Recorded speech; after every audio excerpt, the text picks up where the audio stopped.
Mais finalement, après avoir vécu, le bon côté par contre de ce que ça nous a donné par cette formation qu'on avait tous eue, c'est que la formation est pour tous.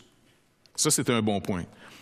C'est vrai qu'il y a comme une élite qui va aller plus loin, comme dans nos sociétés.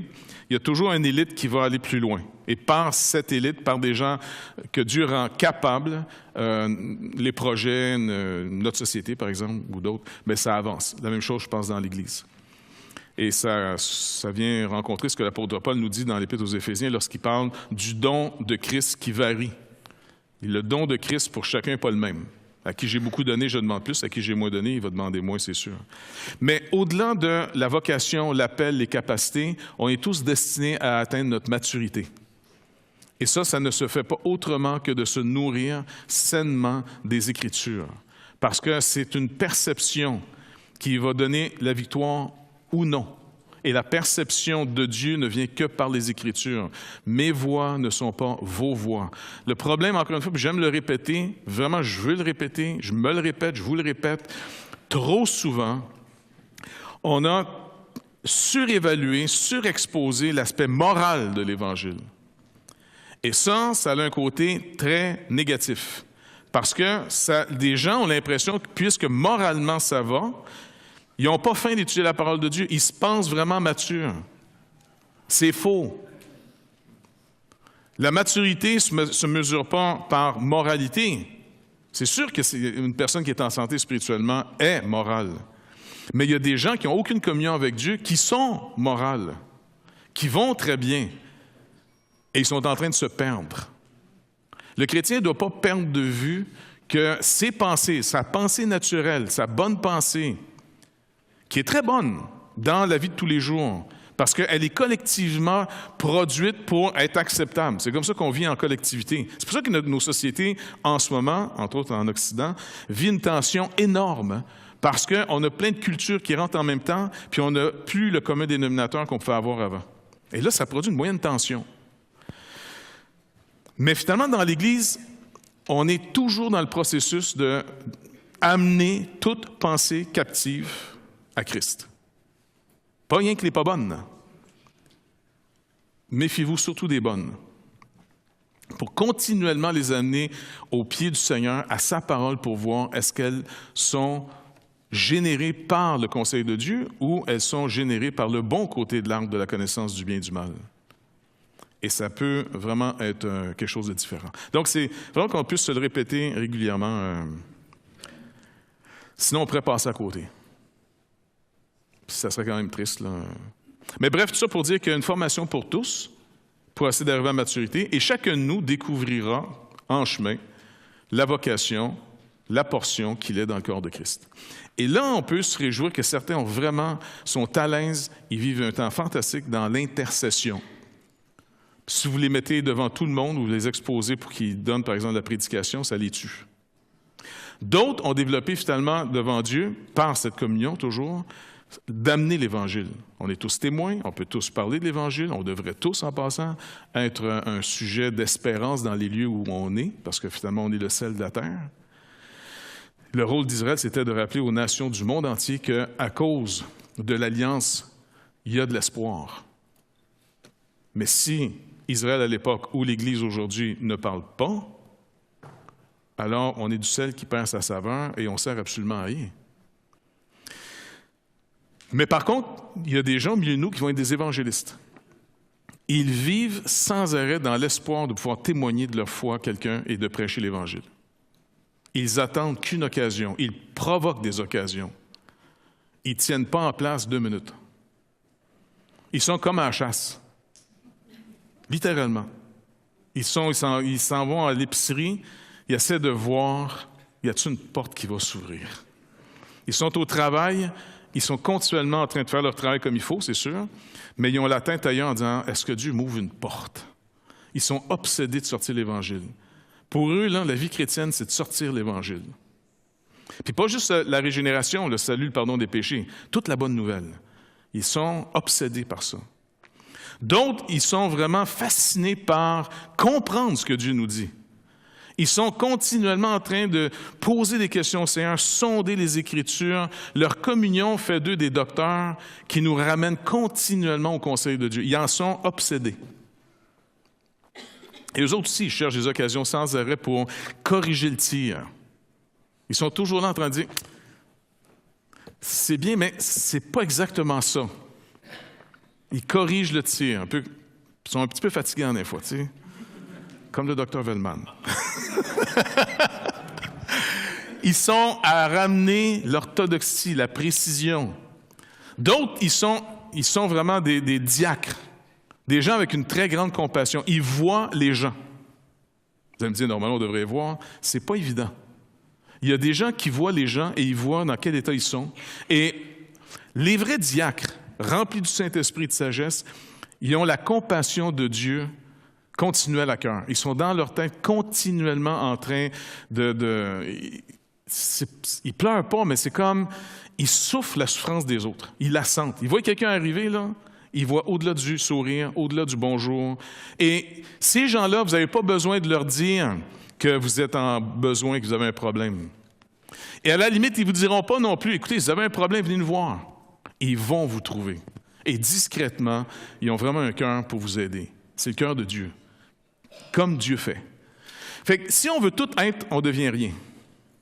Si par contre, on essaie juste de devenir mature, de devenir complet, de saisir pleinement l'œuvre qui est accomplie pour nous, et puis surtout de faire attention, de ne pas entrer dans l'idée de ce que je dois être, soit qui m'a été donné par ma culture, ma famille, moi-même, l'Église dans laquelle je suis né, les modèles que j'aime bien. L'idée de ce que je devrais être va être brisée pour devenir peut-être extrêmement ordinaire à nos propres yeux. Parce que Dieu, contrairement à ce qu'on peut penser, aime tellement les choses ordinaires.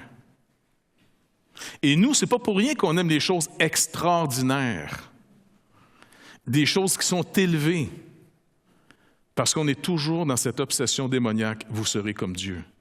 On cherche la divinité en haut. Et pourtant, notre Dieu, le vrai, et non celui qu'on imagine, s'est fait un être humain. Il est venu sur terre. Vous pouvez imaginer? Je dis,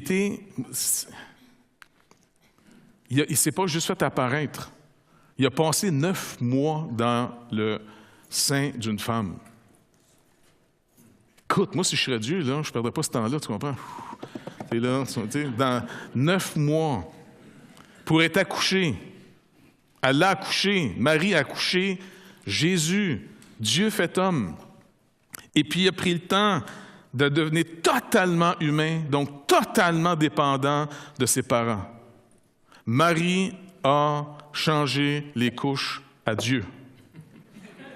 Il faut le faire quand même, pensez-y. Elle l'a allaité, elle l'a lavé, elle lui a appris à marcher, à parler.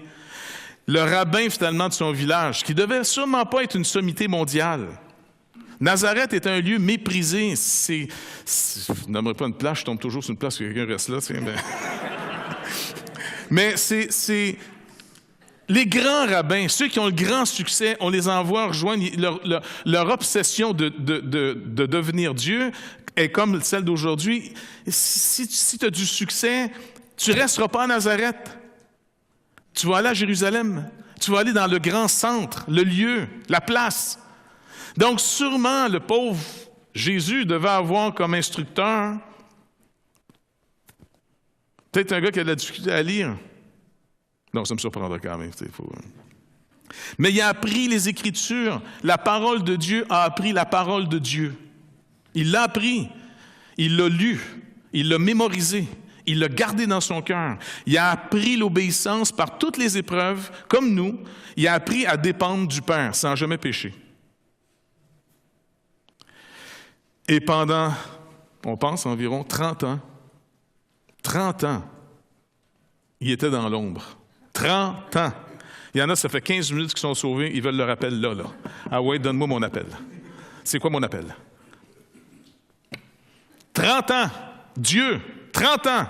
30 ans.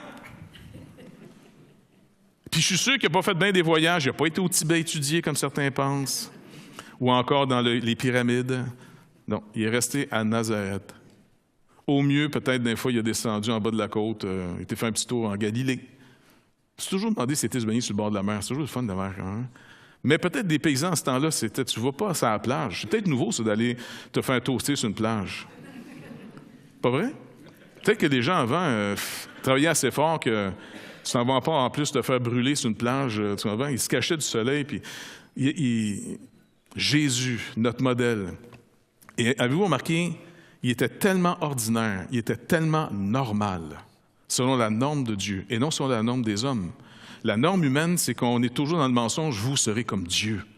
On va vous adorer, on va vous admirer, vous allez être le top du top. Puis le Seigneur dit, non, si on descendait de la côte, tu vois, il y a bien plus d'air en bas qu'en haut de la montagne. Ça se respire mieux. Et on va devenir normal selon ma norme. Et ça fait trembler le pécheur. Comment je vais être un nobody? Pourquoi pas? Avez-vous remarqué, Luc, en nous présentant les personnages principaux, il commence d'abord avec les vedettes, l'apôtre Pierre. Mais l'apôtre Pierre, la vedette, est quand même présenté après avoir renié. Fait que c'est pas Jean qui est à la croix qui... Mais ça, moi, avoir choisi quelqu'un, tu choisis la jeunesse. Jean est bien plus jeune que Pierre. Jean, il était peut-être plus courageux que Pierre, je pense. C'est le seul disciple qui est là avec Marie et les autres quand Christ est crucifié. Tous les autres sont sauvés. Pierre a renié, est parti. Jean est là, et c'est pas Jean qui reçoit, parce que Jésus parle encore. Il va demander à Jean de prendre soin de sa mère. Jésus prend même le temps de finir les choses comme il faut, parce qu'il est le plus vieux de la famille. C'est lui, normalement, qui devait prendre charge de ses parents, de sa mère, qui est veuve. Je présume qu'il est veuve, Joseph n'est plus là. Et il délègue cette tâche à Jean. Jean, voici ta mère. Femme, voici ton fils. Et puis, Jean va bien faire ce rôle. Il va s'occuper de Marie jusqu'à sa mort. Il me semble que là, j'aurais dit à Jean, Jean, vu que c'est toi qui es quand même le plus courageux, puis les autres, là, je suis un petit peu déçu, là, puis t'es là, Jean. T'es là. Tu vas aller consoler tes frères après. C'est toi qui vas mener. Je pensais Pierre, mais il m'a tellement déçu. C'est toi qui vas prendre la direction. Non. C'est Pierre. L'appelé est justifié. L'appelé n'est pas juste. L'appelé est un justifié. Qui j'appelle, je justifie, dit le Seigneur. Et là, on commence à voir tout le scénario. L'Église est présentée dans ses débuts, comme on l'a vu, en une grande croissance. Dieu fait des miracles, il fait des prodiges par la main des apôtres. Tout le monde est impressionné. On trouve grâce dans la population. Ça va vraiment bien. L'Église, là, est en pleine expansion. Les autorités en Israël sont de plus en plus insécurisées. Ils appellent un premier jugement. Mais ils font un nouveau règlement. Vous n'avez plus le droit de prêcher en ce nom-là, et puis vous devez arrêter de mettre sa mort à notre compte. Les autres vont continuer pareil, et le deuxième jugement, c'est-à-dire, là, ils ont les règlements pour pouvoir frapper. Donc, ils les ont fouettés avant de les laisser repartir, en pensant que ça va sûrement leur donner la crainte, ils vont arrêter. Au contraire, ils sortent de là enthousiastes, contents d'avoir été jugés dignes d'être persécutés pour le Seigneur. Et ils s'en vont prier, et ils rappellent au Seigneur, encore une fois, ses promesses. Ils vont prier, comme un peu inspirés par le psaume 2, le psaume 110, ainsi de suite. Maintenant, glorifie le nom de ton Fils, étends ta main. Donne-nous du courage et fais des miracles. Et puis, ils s'en vont comme ça, puis ça continue à croître. Fait qu'on pourrait dire, wow, ça y est, ça va sauver le monde. Tu sais, c'est du succès. Mais l'Église montre déjà qu'on n'est pas dans l'idéal. Trop souvent, on essaie de nous vendre l'Église primitive comme l'Église la plus pure, la plus fantastique, la plus belle, la plus humble, la plus merveilleuse. C'était tous des saints, toutes des auréoles. Eh bien non, il y a du racisme au milieu d'eux. Ça se peut pas. Pourtant, c'est tous des Juifs. Oui, mais ça ne prend pas grand-chose pour être raciste. Ça demande d'abord une certaine qualité à être niaiseux, fait que ça, on l'a tous assez facilement, pas vrai? Et deuxièmement, avoir quelque chose qui me distingue de l'autre que je garde précieusement. Il faut absolument que j'ai quelque chose de plus précieux qui me distingue de l'autre.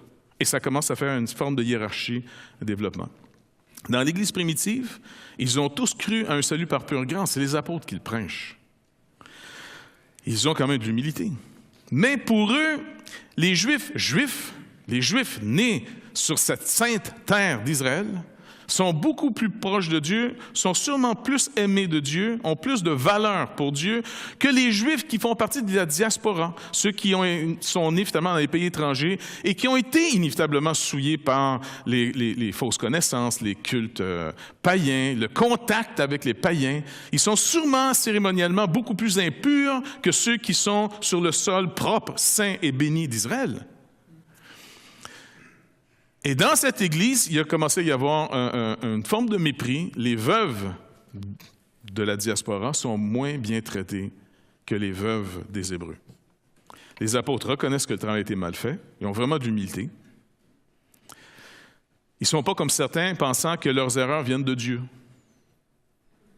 Parce qu'à un moment donné, ça peut monter à la tête à certains dirigeants de penser que, vu que je suis appelé, je suis justifié, vu que je suis justifié, tout ce que je fais est de Dieu, même mes erreurs. Non. Ils ont l'humilité de reconnaître que le travail a été mal fait. Et ils vont avoir une solution d'humilité absolument incroyable. Vous qui avez été maltraités, nous vous donnons à vous maintenant d'organiser ce ministère par des hommes remplis du Saint-Esprit et de sagesse. Et indirectement leur dire, et nous vous faisons confiance maintenant pour nos veuves. Alors finalement, un de ces hommes était Étienne, puis on a vu comment Étienne, rempli aussi de puissance, parce que Dieu faisait non seulement des miracles maintenant par les apôtres, mais aussi par ces hommes. Et la catégorie de personnes est vraiment intéressante. N'oubliez pas, Luc est en train de nous dire, remarquez, c'est la classe la moins estimée, les complexés, ceux d'ailleurs, les moins juifs que les juifs, qui sont choisis pour devenir le premier plan. Les derniers seront les premiers seront les derniers. Et là, c'est des hommes finalement qui normalement, je ne sais pas comment vous expliquer ça mieux que ça, là, mais j'ai un ami en France qui a été un jour choisi pasteur pour remplacer finalement le pasteur fondateur de la place. Vous allez me dire, jusqu'à là, tout va bien. Le défi, c'est que c'est un Algérien d'origine. Fait que non, vous ne comprenez pas le contexte. Certaines personnes ne pouvaient pas endurer que le nouveau pasteur n'était pas un Français, un Gaulois, mais qui était algérien. Et je vous dis, certains, ça a été un défi. Pourtant, il l'aimait bien, c'était sympathique. Il est sympathique tant qu'il n'est pas le responsable. Des fois, on aime bien les gens tant que je n'ai pas à travailler sous leur autorité. Et il y en a un qui me vient en tête, là. Je pense qu'il n'est toujours pas retourné à l'église, pas sûr, là, mais tu sais, ça se peut pas. Ils se disent chrétiens. Ben écoute, gloire à Dieu, une chance qu'on a acte 6. L'imbécilité transcende les âges. Il va toujours y avoir des imbéciles. Toujours. C'est béni, parce qu'au moins, Dieu nous dit, rappelle-toi, vous n'êtes pas tous des justes, vous êtes d'abord des imbéciles que j'ai pardonnés et justifiés. Ça serait bien, par contre, si vous êtes capable d'aller un peu au-delà de votre imbécilité, ça c'est sûr, ça va vous avantager. Mais il va toujours en avoir. Ils sont, au fond, les Algériens de l'époque. Imaginez, le premier pasteur non-juif, esclave, qui devient pasteur d'une église.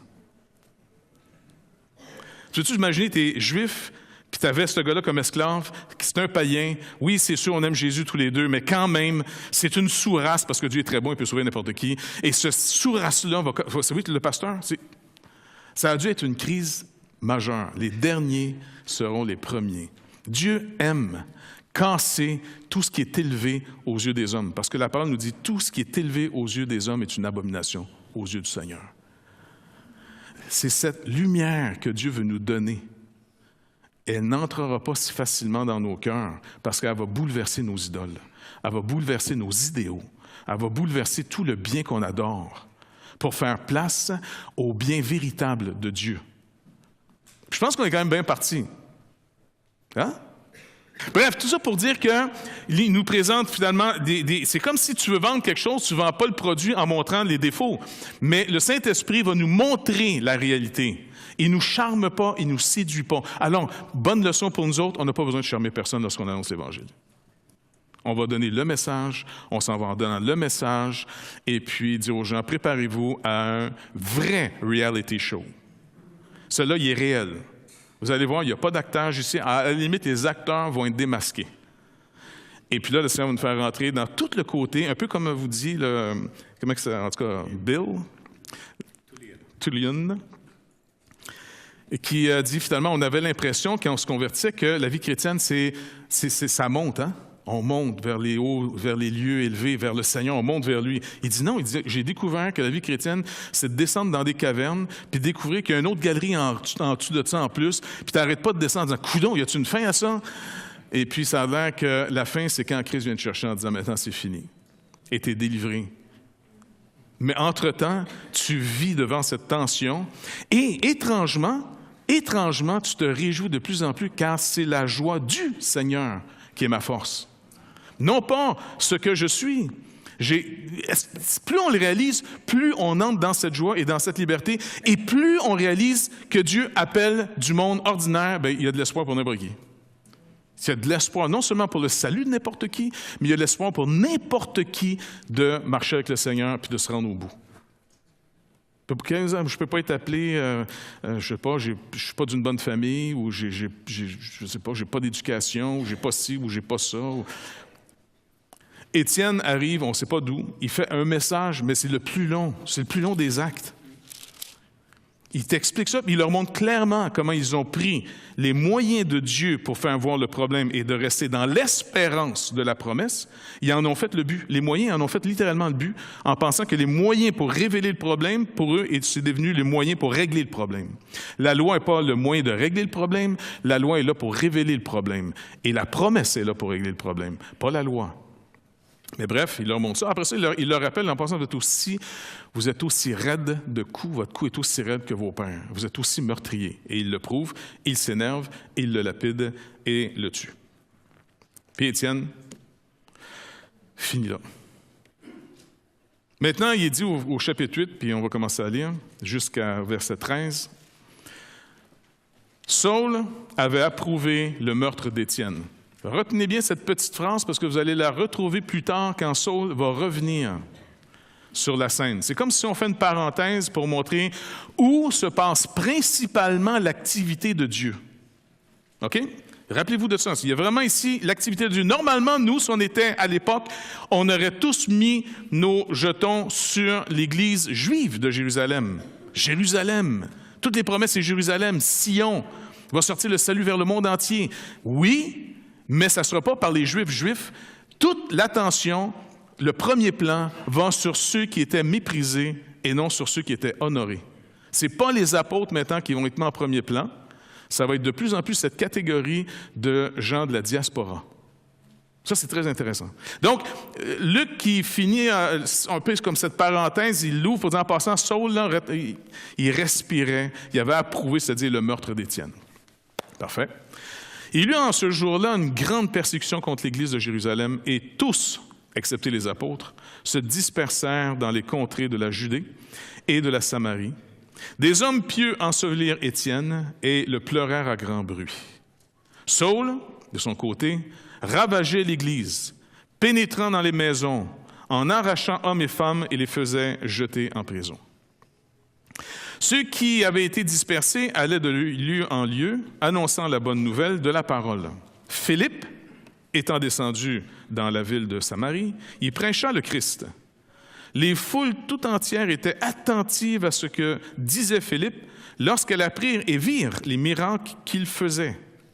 Car des esprits impurs sortirent de plusieurs démoniaques en poussant de grands cris, et beaucoup de paralytiques et de boiteux furent guéris. Il y eut une grande joie dans cette ville.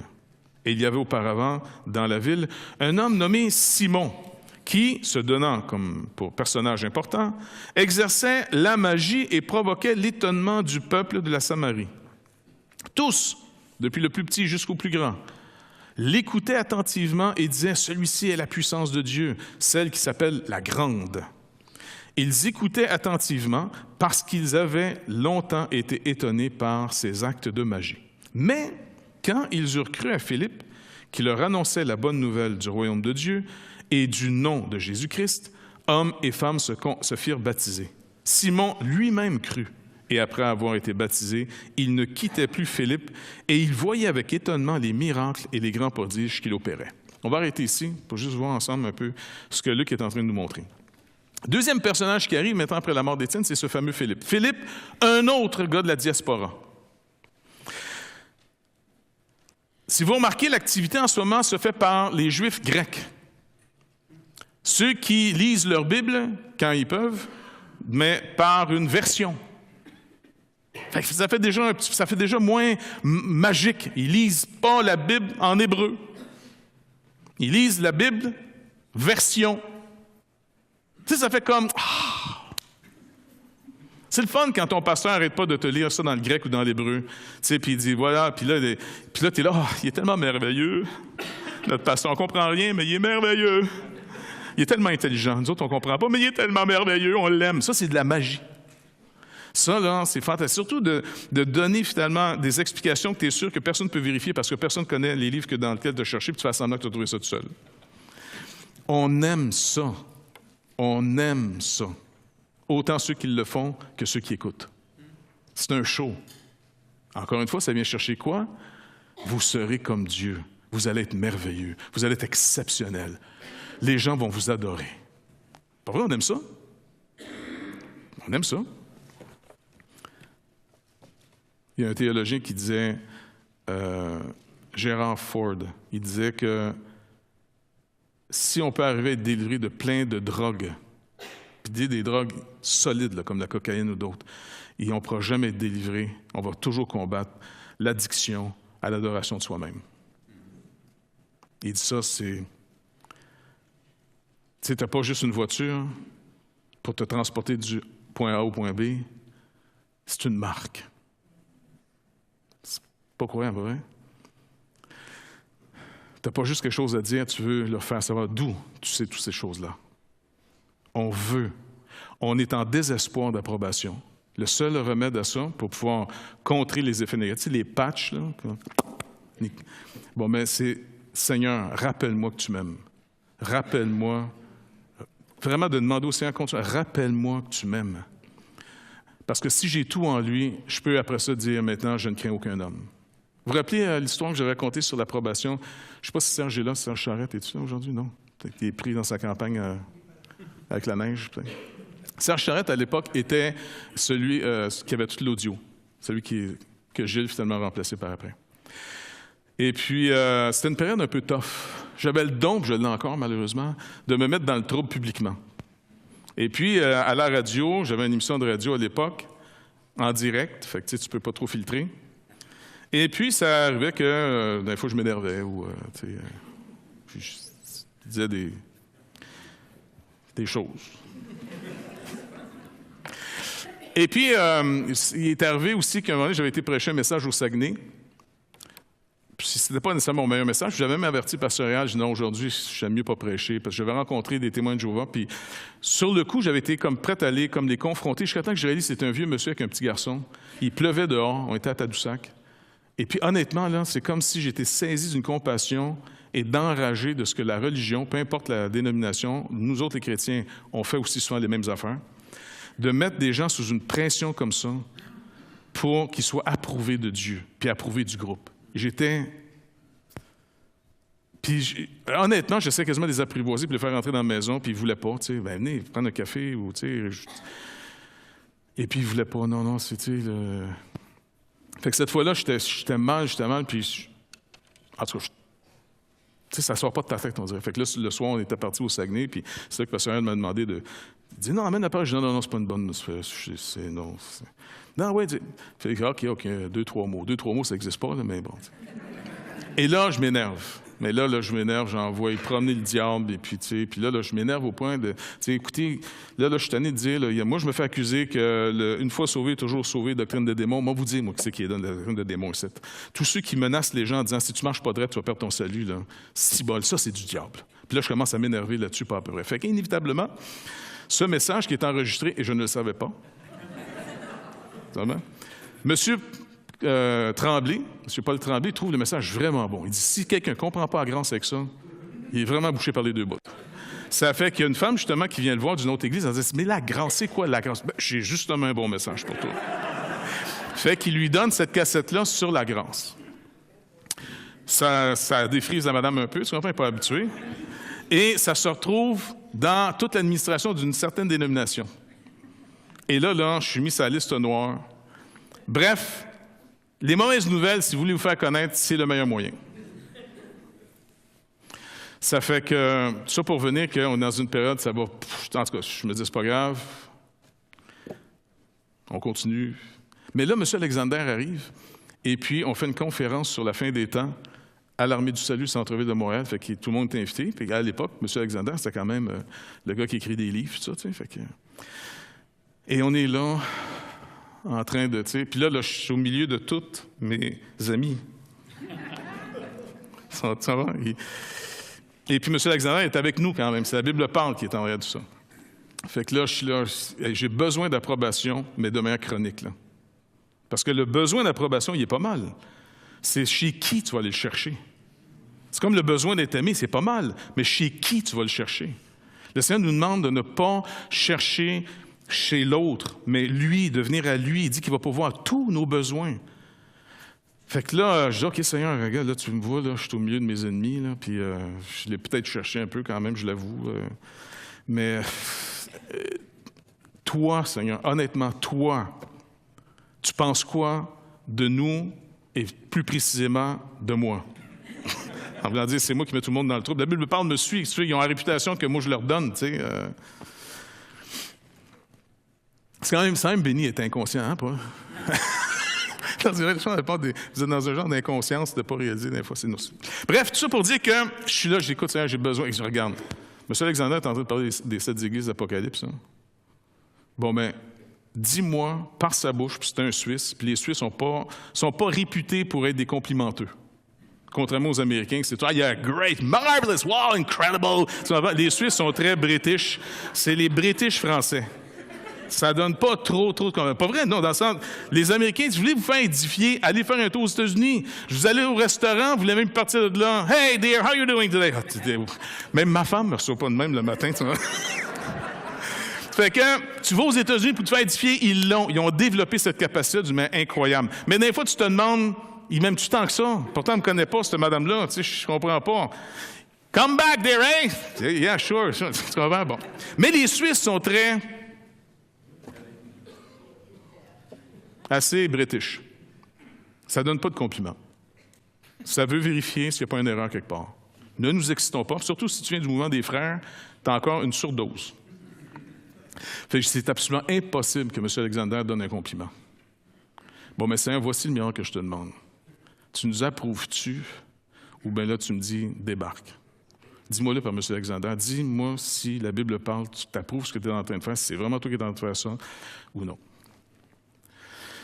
Fait que mon Serge est là derrière sa machine, puis il prend des tirs, puis M. Alexander, l'Armée du Salut, toute la gang est là. Et il commence à parler de nous autres, cherchant un comparatif avec, je ne sais pas quelle église, Smyrne ou Philadelphie, et il dit, c'est comme mes amis de la Bible parlent, puis là, oui, il nous en met.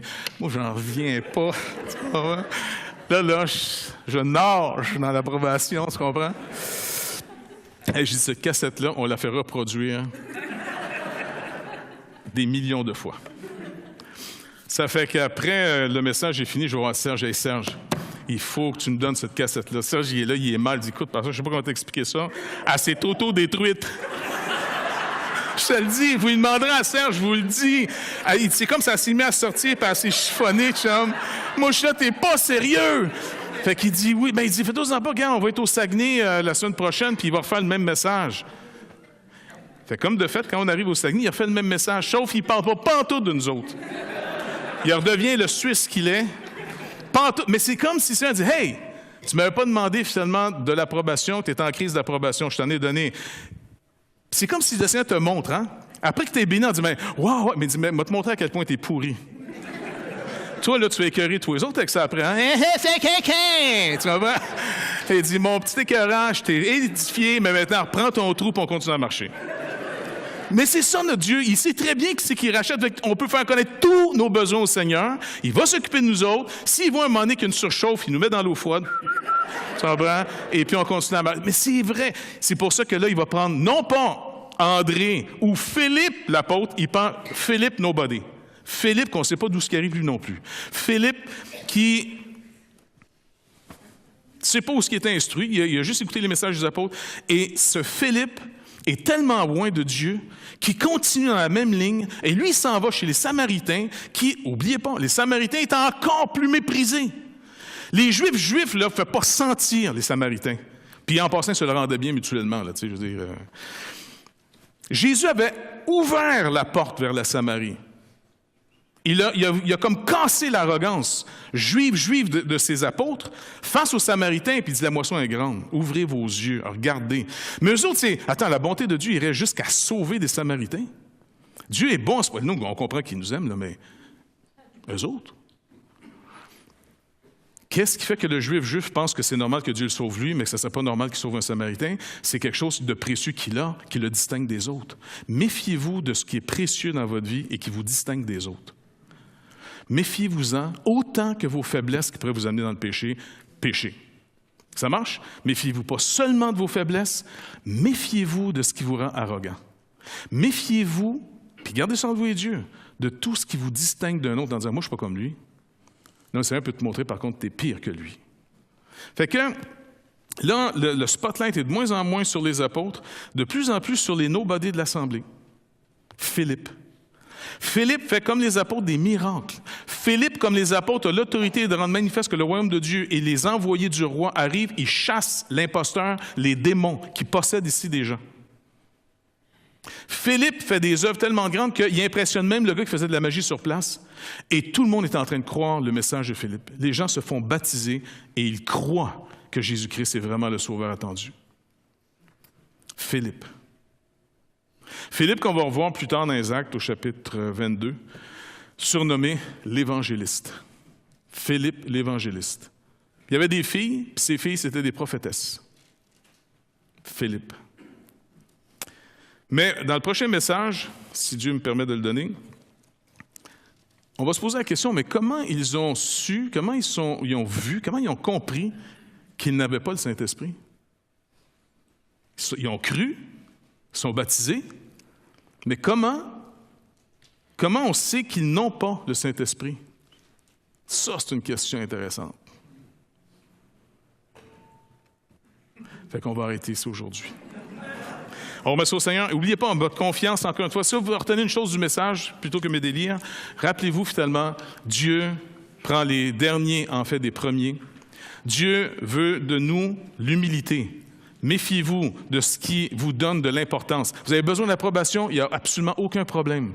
Demandez-la au Seigneur. Soyez sevrés par le Seigneur et ça va vous délivrer. Vous allez être libérés à nouveau pour pouvoir juste servir. Vous avez besoin d'amour, demandez-la au Seigneur. Demandez pas à personne d'autre de vous aimer. Demandez au Seigneur lui-même de vous combler de son amour. Vous allez être sevrés et délivrés de la frustration de ne pas être aimé comme vous pensez que vous avez le droit d'être aimé. Et ainsi de suite. Vous avez des besoins, faites-les connaître au Seigneur. Tous vos besoins, faites-les connaître au Seigneur. Peu importe comment ça vient dans votre tête, même si c'est tout croche, faites-les connaître au Seigneur. Il prend lui-même soin de nous et ça nous délivre de dépendre des gens, de manipuler les gens, de faire de la pression sur les gens pour avoir ce qu'on veut avoir. Et il nous rend libres et librement serviteurs. Il y a juste des affranchis qui peuvent servir. Les autres, c'est dans l'esclavage qu'ils le font ou c'est des tyrans. Il y a juste une personne qui goûte l'affranchissement qui peut servir authentiquement. Et c'est le but de Dieu. C'est pour cette liberté-là que Christ nous a affranchis. Viens me voir. Fais-moi connaître tous tes besoins. Vis secrètement devant moi. Je te connais. Amen. Seigneur, d'abord, merci pour ton humilité. Parce que, Seigneur, tu es un Dieu glorieux où on pourrait tellement être insignifiant à tes yeux.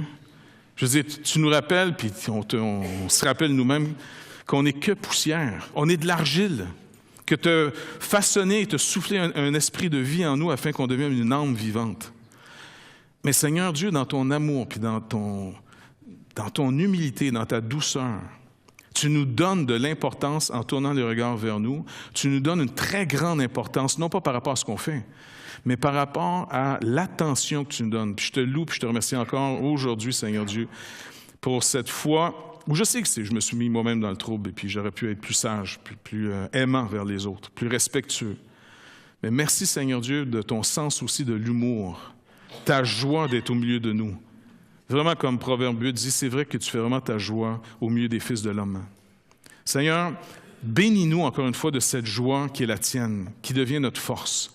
Bénis-nous, Seigneur Dieu, afin qu'on ne fasse pas un si grand cas de nos vies, sachant qu'on est pleinement reçu, pleinement aimé, et qu'il n'y a pas de danger, même si les situations, des fois, paraissent ténébreuses.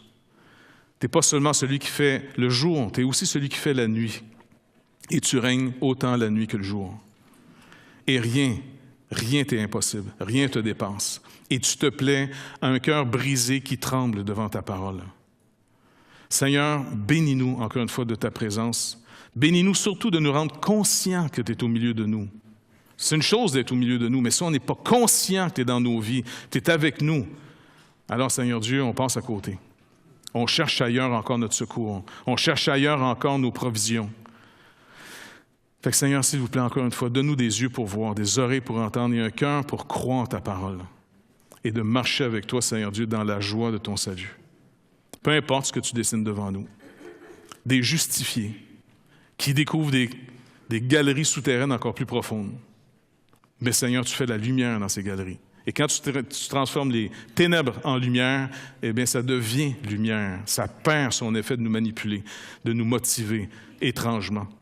Seigneur, que ta parole, ton esprit, illumine en nous tout ton amour, ton affection, ta joie de nous avoir sauvés, de nous avoir avec toi, de nous avoir dans tes projets, de nous donner, Seigneur Dieu, des petites tâches à faire pour qu'on participe avec notre Père à un projet grandiose. On est dans la nouvelle création, tout en terminant l'ancienne. Seigneur, s'il vous plaît, rends-nous intelligents et capables de recevoir ce que tu nous dis.